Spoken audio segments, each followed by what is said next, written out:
Hello दोस्तों, नमस्कार। स्वागत है आप सभी का हमारे अपने YouTube channel Grover study point में। दोस्तों, आज मैं आप सभी के सामने उपस्थित हुई हूँ रामचंद्र शुक्ल के महत्वपूर्ण कथन लेकर के। तो जो रामचंद्र शुक्ल हैं उनके महत्वपूर्ण कथन हैं जो परीक्षा के लिए बहुत महत्वपूर्ण होते हैं। परीक्षा के लिए बहुत ही उपयोगी होते हैं इनके कथन। तो चलिए वीडियो को शुरू करते हैं। इनमें पहला कथन है, जनता की चित्रवृत्तियों का संचित प्रतिबिंब है। दूसरा है, हृदय की मुक्त अवस्था के लिए किया हुआ शब्द विधान काव्य है। तीसरा, जिस समय मुसलमान भारत में आए थे उस समय सच्चे धर्म भाव का बहुत कुछ ह्रास हो चुका था। परिवर्तन के लिए बहुत बड़े धक्के की आवश्यकता थी। चौथा कथन है, भक्ति का जो सोता दक्षिण की ओर से धीरे धीरे उत्तर की ओर पहले से ही आ रहा था, राजनीतिक परिवर्तन के कारण शून्य पड़ते हुए जनता के हृदय क्षेत्र में फैलने के लिए पूरा स्थान मिला। आगे है, अपने पौरुष से हताश जाति के लिए भगवान की शक्ति और करुणा की ओर ध्यान ले जाने के लिए अतिरिक्त दूसरा मार्ग ही क्या था। ये सब आचार्य रामचंद्र शुक्ल के ही कथन हैं। छठा है, साधना के क्षेत्र में जो ब्रह्म है, साहित्य के क्षेत्र में वह ही रहस्यवाद है। आचार्य शुक्ल ने सूफी कवियों की प्रेम पद्धति में प्रेम की पीर को महत्वपूर्ण माना है। किसको महत्वपूर्ण माना है? प्रेम की पीर को। तुलसी को हिंदी का सर्वश्रेष्ठ कवि सिद्ध किया है इन्होंने। सूरदास को जीवनोत्सव का कवि कहा तथा इसके भ्रमर गीत को ध्वनि काव्य की संज्ञा दी है। तुलसी आगे है 10 नंबर। शुक्ल रास पंचाध्यायी रचना पर नंददास जी को जड़िया कवि की उपाधि प्रदान की है। इन्होंने नंददास जी को जड़िया कवि की उपाधि भी प्रदान की है। शुक्ल पद्मावती में रतन सेन द्वारा पद्मावती को प्राप्त करने की इच्छा को प्रेम है। कबीर ने अपनी झाड़ फटकार के द्वारा हिंदुओं और मुसलमानों की कट्टरता को दूर करने का जो प्रयास किया वह अधिकतर चिढ़ाने वाला सिद्ध हुआ, हृदय को स्पर्श करने वाला नहीं। इस कहानी के द्वारा कवि ने प्रेम मार्ग के त्याग और कष्ट का निरूपण करके साधक के भगवत प्रेम का स्वरूप दिखाया है। मर्गवती कुटुंबन कृत के लिए, मतलब ये इन्होंने कहा है, जो इनकी रचना है कुटुंबन की मर्गावती, उसके लिए कहा है। आचार्य रामचंद्र शुक्ल के अनुसार मलिक मोहम्मद जैसी के गुरु थे शेख मुइनुद्दीन। प्रेम गाथा की परंपरा में पद्मावत सबसे प्रौढ़ और सरस है।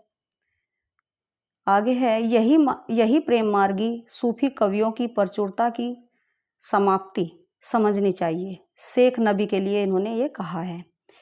सूफी आख्यान काव्यों की अखंडित परंपरा की ही यही समाप्ति मानी जा सकती है। अनुराग बांसुरी नूर मोहम्मद करत अनुराग बांसुरी के लिए कहा है।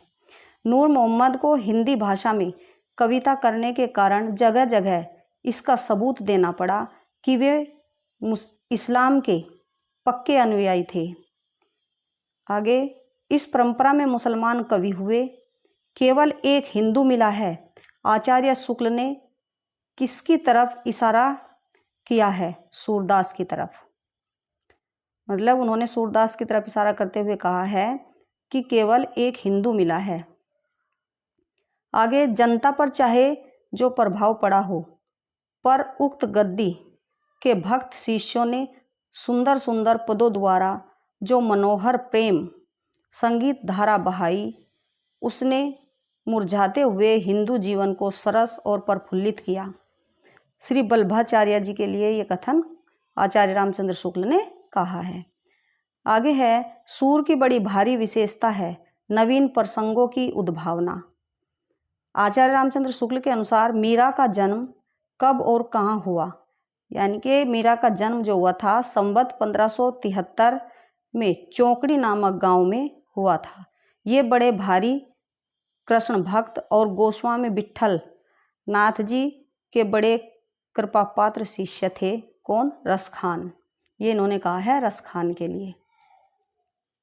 आगे है, कबीर आदि संतों को नाथपंथियों से जिस प्रकार साखी और बानी शब्द मिले, उसी प्रकार साखी और बानी के लिए बहुत कुछ सामग्री और साधुकड़ी भाषा थी। वीरगति के रूप में हमें सबसे पुरानी पुस्तक बीसल देव रासो मिलती है। आचार्य रामचंद्र शुक्ल ने वीरगति के रूप में सबसे पुरानी पुस्तक बीसल देव रासो मिलती है, ये कहा है। बीसल देव रासो में काव्य के अर्थ में रसायन शब्द बार बार आया है, अतः हमारी समझ में इसी रसायन शब्द से होते होते रासो हो गया है। बीसल देव रासो में आए 1200 बहोतरा का स्पष्ट अर्थ 1212 है। यह घटना काव्य नहीं है, वर्णनात्मक है। बीसल देव रासो के लिए कहा है। भाषा की परीक्षा करके देखते हैं तो वह साहित्यिक नहीं राजस्थानी है। यह भी बीसल देव रासो के लिए ही कहा है। अपभ्रंश के योग से शुद्ध राजस्थानी भाषा जो साहित्यिक रूप था वह डिंगल कहलाता था। ये हिंदी के प्रथम महाकवि माने जाते हैं और इनका पृथ्वीराज रासो हिंदी का प्रथम महाकाव्य है। ये चंद बरदाई के लिए कहा है। भाषा की कसौटी पर यदि ग्रंथ को कसते हैं तो और भी निराश होना पड़ता है, क्योंकि वह बिल्कुल बेठिकाने है और उसमें व्याकरण आदि की कोई व्यवस्था नहीं है। यह भी उन्होंने पृथ्वीराज रासो के लिए कहा है। विद्यापति के पद अधिकतर श्रृंगार के ही हैं, जिनमें नायिका और नायक का राधा कृष्ण है। विद्यापति को कृष्ण भक्तों की परंपरा में ना समझना चाहिए।